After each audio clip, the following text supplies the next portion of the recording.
이번 법안의 부작용에 대해 국회에 지속적으로 설명해 왔습니다만 제대로 된 토론 없이 국회에서 일방적으로 통과시키고 매우 유감스럽게 생각합니다. 그러나 이 법안은 농업인과 농촌 발전에도 전혀 도움이 되지 않는 전형적인 포퓰리즘 법안입니다. 이번 양곡관리법 개정안은 정부가 국민의 막대한 혈세를 들여서 모두 사들여야 한다는 남는 쌀 강제 매수법입니다. 오늘 국무회의에서는 양곡관리법 제의 요구권 행사에 관해 심의할 것입니다. 자, 보신 대로 윤석열 대통령이 국회에서 통과된 양곡관리법 개정안에 대해서 거부권을 행사했습니다. 대통령의 법률안 거부권 7년 만입니다. 민 기자, 사실 윤석열 대통령 이 양곡관리법 개정안 거부권 행사 이미 예견이 돼 있었어요? 그렇습니다. 한덕수 국무총리까지 나서서 이 거부권을 행사하라 이렇게 건의한 상황이었죠. 이 창과 방패의 싸움이었습니다. 이재명 민주당 대표의 1호 민생 법안 민주당이 다수 의석으로 밀어붙였는데 대통령이 1호 거부권으로 이를 막아선 상황입니다.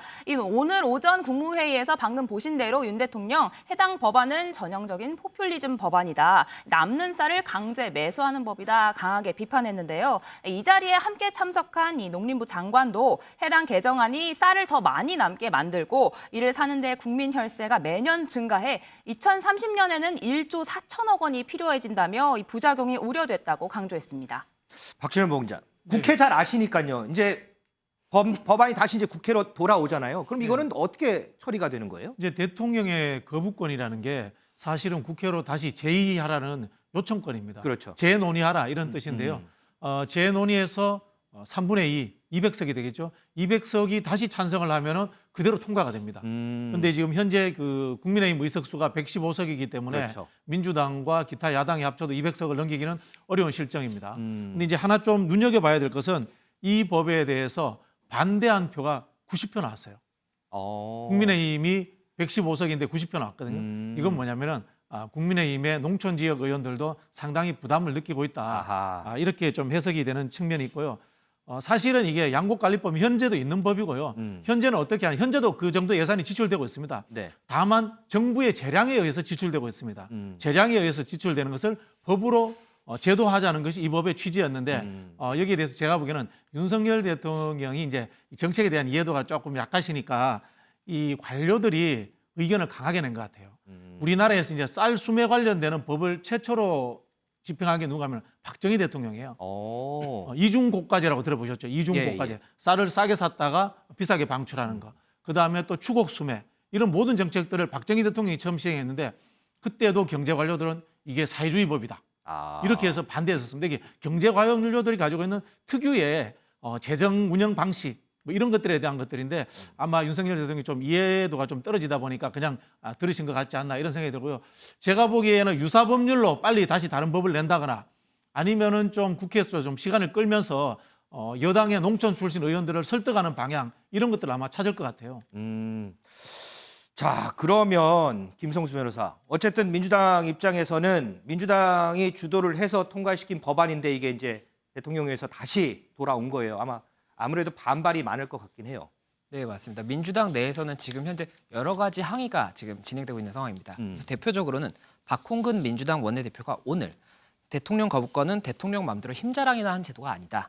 그리고 거부권이라는 칼을 쥐고 이 국회의 입법권을 겁박하고 있다. 이렇게까지 조금 강한 워딩을 사용하면서 항의를 하는 이런 좀 의견을 제시를 했고 또 그리고 어제 이제 신정훈 이원택 민주당 의원 같은 경우에는 그 농가의 대표들 4명과 함께 6명에서 삭발식을 또 거행을 했었습니다. 삭발식이요? 예, 삭발식을 하면서 이 양곡관리법이 통과돼야 된다. 이런 좀 의견을 표명을 했던 것이겠죠. 그리고 민주당 원내대표단 등에서는 오늘 오전에 또 대통령실에 항의 방문을 하면서 이 항의를 계속해서 이어나가고 있다. 이런 소식이 알려지고 있습니다. 자, 그러면 민주당 박홍근 원내대표 목소리 직접 좀 들어보겠습니다. 윤석열 대통령이 곧 있을 국무회의에서 끝내 거부권을 행사한다면 이는 절박한 농심을 매몰차게 거부하는 행위이자 국회 입법권을 정면으로 거부하는 일입니다. 대통령 거부권은 대통령 마음대로 힘자랑이나 하라는 제도가 아닙니다. 국회가 통과시킨 법안마저 거부권이란 칼을 쥐고 마음대로 휘두르면서 입법부를 겁박하고 있습니다. 이영걸 대표. 여기 보시면 이제 민주당 의원들하고 농민 대표 단체가 항의 차원에서 국회 앞에서 이제 삭발식을 하는 모습입니다. 여기에 대해서 이제 김기현 대표도 강하게 비판을 했고요. 박지원 전 국정원장이 과거에 올린 글도 좀 소환이 되더라고요. 그거 좀 한번 띄워봐 주실래요? 박지원 전 국정원장이 과거에 이런 글을 올렸어요. 자, 띄워봐주세요. 제가 한번 읽어볼게요. 저도 준비해 왔는데 국회의원이 하지 말아야 할 쇼가 3가지 있다. 3대 쇼가 있는데 첫 번째가 의원직 사퇴, 두 번째가 삭발, 세 번째가 단식이다. 왜? 사퇴한 의원 지금까지 없었고 머리는 잘하고 굶어 죽은 사람 없다. 이렇게 얘기를 했어요. 자, 민주당의 이런 반발 어떻게 좀 보세요? 너무 좀 제도권 내에서 국회 내에서 좀 해결해야지 저렇게 강력한 투쟁이 오히려 역풍을 저는 불러올 가능성이 있다고 봅니다. 저 삭발하고 단식, 의원직 사퇴, 과격한 투쟁에 대해서 지금 민심은 그렇게 호의적이지가 않습니다. 2019년 황교안 미래통합당 대표가 삭발 몇 번 하고 단식도 몇 번 했다가 그게 오히려 총선 참패의 원인이 됐어요. 과격한 투쟁을 국민이 원하지 않는 거죠. 민주당이 또 소수 정당도 아니잖아요. 169석이라는 거대 야당이면은 다시 거부권 행사하면 다시 200석 3분의 2 통과하면 또 재의결할 수 있거든요.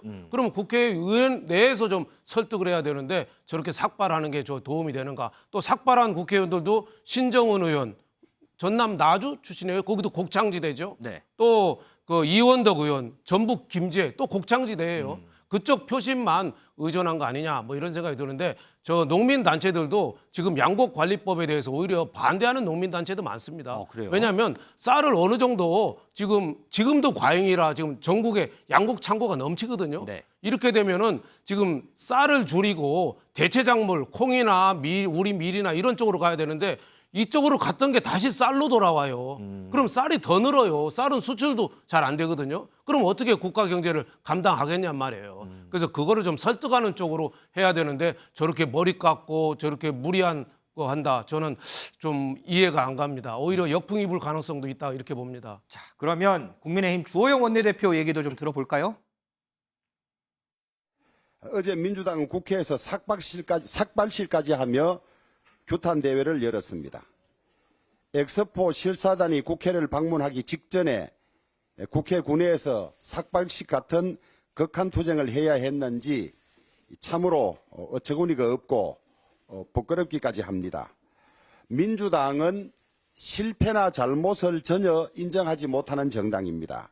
민주당이 누가 이를 주도하는지 참으로 한심하기 짝이 없습니다.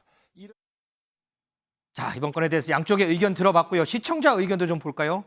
지금 농촌은 비가 와서 얼마나 걱정이 많은데요. 여야 싸움만 하는 거 정말 싫습니다. 이런 댓글이 올라왔습니다. 자, 여야의 대치 풀릴 기미는 보이지 않는 것 같습니다. 이런 가운데 지금 국회에서는 이틀째 대정부 질문이 진행이 되고 있습니다. 어제입니다. 어제 대정부 질문이 시작이 됐는데 어제요 상당히 눈길 끄는 장면들이 좀 많았거든요. 저희가 준비했는데 먼저 좀 한번 보시죠. 장관님 애창곡이 있습니까? 예? 애창곡이 있습니까? 애창곡이요? 윤도현은 아닌데요. 뭐 제가 특별히 노래 부르는 거 좋아하지는 않습니다.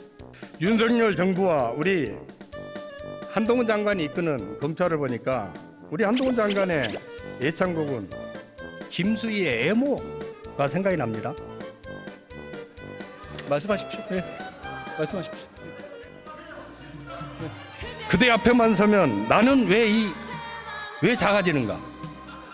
국민들께서 판단하실 거라고 생각합니다. 지금 말씀하신 거에 대해서.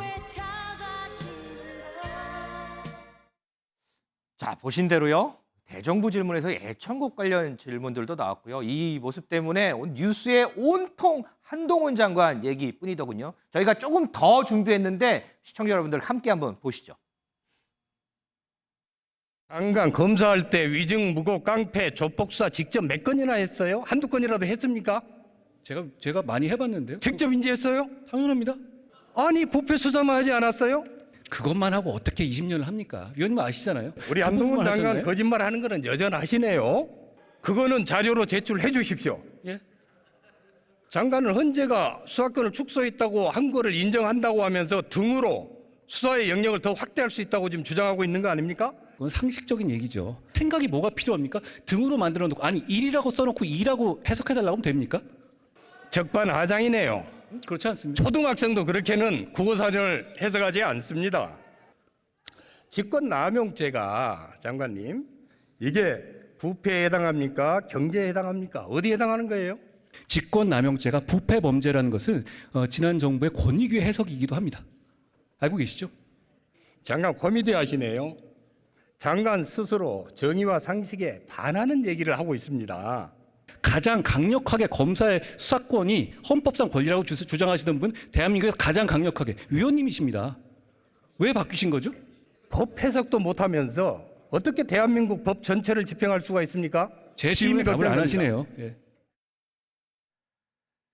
윤석열 대표, 우리가 쭉 어제 모습 봤는데 민주당 박용진 의원이 한 발언을 좀 빌리자면 이런 얘기를 했더라고요. 한 장관 스타일이 지기는 싫어하고 질 것 같으면 잘 안 싸우려고 하는 스타일이다 이렇게 얘기를 했는데 윤석열 대표 보시기에는 이 박용진 의원이 한 얘기가 맞나요? 어떤가요? 글쎄요, 뭐 박용진 의원은 민주당 쪽 입장에서 뭐 얘기한 그렇죠. 거죠. 저는 뭐 별로 동의하지는 않습니다. 그러니까 민주당 쪽 입장에서는 그 한동훈 장관을 굉장히 비판적이고 뭐 거짓말이고 싸우기 좋아하고 이런 쪽으로 얘기하고 또 국민의힘 지지자시는 분들은 한동훈 참 잘한다. 시원하게 말 잘한다. 그렇죠. 이렇게 입장이 좀 차이가 있어요. 하지만 한동훈 장관이 제가 보기에는 국무회의도 그렇고 국회에 가서도 저 지지 않고 또박또박 자기 의사 표현하는 거는 저는 높이 평가한다고 봅니다. 예를 들면은 박범계 장관이 마음은 콩밭에 있듯이 마음이 벌써 여의도에 있는 거 아니냐. 뭐 국회 출마를 겨냥해서 얘기한 거죠. 네네. 국회의원 출마할 가능성이 있는 거. 그렇게 대답을 그렇게 했잖아요. 한동훈 장관이. 여의도에 부르면 언제든지 여의도로 오겠습니다. 예. 그게 어떻게 보면 여의도 국회가 여의도에 있으니까 그렇게 얘기한 거죠. 그렇죠. 예. 또 애창곡이 뭐냐 그랬더니 대답을 그렇게 하잖아요. 윤도현 노래는 아니다. 윤도현 노래가 뭡니까? 과거에 청담동 술집 그 얘기 나왔을 때 술자리도 다 올라 거짓말로 밝혀졌지만 그때 한동훈 장관이 그 자리에서 윤도현 노래 했다고 또 나왔으니까 그러니까 말이 언어가 굉장히 기지가 있이 그때그때 대응을 잘하고 있다. 다만 이제 반대편 국민의힘이나 정부 여당에 대한 비판적인 입장으로서는 아무래도 좀 당돌하고 좀 거칠고 너무 도전적이고 공격적이다 이런 뭐 비난은 나올 수는 있다고 보는데 그럼에도 불구하고 저는 장관 중에서 자기 의사 개진을 뭐 충분히 하고 있다 이렇게 보고 있습니다. 진영에 따라서 또 해석은 좀 갈리는 거니까요. 네네. 우리 박진영 부원장한테는 이거 한번 여쭤볼게요. 요즘 뭐 한동훈 장관 총선 얘기 많으니까 그거 한번 여쭤볼게요. 박용진 의원 발언 하나만 더 빌릴게요. 박용진 의원이 이렇게 얘기를 했더라고요. 한 장관이 총선에 나온다고 하더라도 당선되기 어려울 것 같아 이렇게 예측했는데 혹시 박진영 부원장은 어떻게 좀 예측하세요? 글쎄요, 뭐 박용진 의원도 저는 좀 부적절한 발언을 하지 않았나. 이게 국정 지리하는 곳이잖아요. 그런 생각이 들고요. 앞서 이제 한동훈 장관의 이제 답변 스타일을 이야기했는데 네. 국회법에 대정부 질의는 국회의원이 질문하고 정부의 강요는 대답하는 자리입니다. 토론하고 논쟁하는 자리가 아니다라는 좀 근본을 제가 좀 다시 말씀드리고 싶고요. 뭐 저도 이제 정치 평론을 해야 되니까 한동훈 장관이 좋은 지역구에 나오면 당선됩니다. 좋은 지역구라 하면은 현재 국민의힘 의원이 국회의원을 하고 있는 지역구겠죠. 그런 곳에 현재 국민의힘 의원을 밀어내고 한동훈 장관이 그 자리에 들어간다면 당선 가능성이 높아지겠죠. 그런 부분에서 사실은 한동훈 의원의 정치권 진출이라는 것은 국민의힘 내부의 또 갈등 요소이기도 하다. 그 말씀을 좀 드리고 싶네요. 그렇군요. 영상 뭐 저희 제작진이 하나 준비했다고 하는데 그 영상도 한번 볼까요? 본인의 지금 행동과 말과 여러 가지 처신을 보면 이미 마음은 그 여의도밭에 와 있는 거예요. 콩밭 대신 여의도밭. 이미 정치인이에요. 정치인의 언어를 쓰고 있고 늘 정치적 현안에 대해서 언급할 때만 신이 나고 법무행정에 대해서는 최근에 무엇을 언급했지? 무엇을 깊이 지금 그 행정을 천착하고 있지 않은 그런 의문이 들 정도니까 조만간 나올 것 같은데. 박 장관님께서는 저랑 이제 뭐 법사위에서 자주 뵙잖아요. 거기서 말씀하시면 좋겠어요. 맨날 다음 날 무슨 뭐 저 친한 라디오 방송 가서 말씀하시잖아요. 그냥 저 있을 때 당당히 말씀해 주시면 저도 잘 설명드리겠다는 말씀 드립니다. 제가 여의도는 가끔만 오잖아요. 부를 때만. 예. 조금 전에 윤석열 대표가 언급했던 그런 논쟁 보셨습니다.